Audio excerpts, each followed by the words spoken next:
আল্লাহ বলছেন, ও নবী, আপনি উম্মতে মুহাম্মাদীদেরকে বলে দিন, ওরা যদি এই কোরআনকে মেনে নেয়, কোরআনকে মেনে নিয়ে কেবলমাত্র এই পৃথিবীতে আসমানের নিচে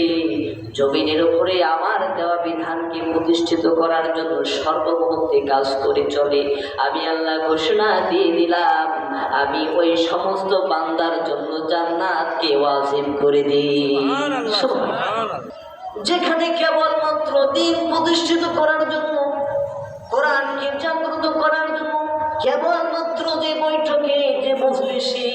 যারা সম্মিলিতভাবে কাতারবদ্ধ হবে, দলবদ্ধ হবে, এই সমস্ত জায়গায় যদি কোরআনুল কারীমের কথা বলা হয়, আমি আল্লাহ ঘোষণা দিয়ে দিলাম, 20-30 বেশি স্পিডে, বেশি গতিতে আমি আল্লাহ রব্বুল আলামিন সেই সমস্ত বান্দার উপরে রহমত বর্ষণ করতে থাকি। এসো কোরআনের ছায়া তলে সমবেত হয়, এসো আল্লাহ রাসূলের অনুগত হয়,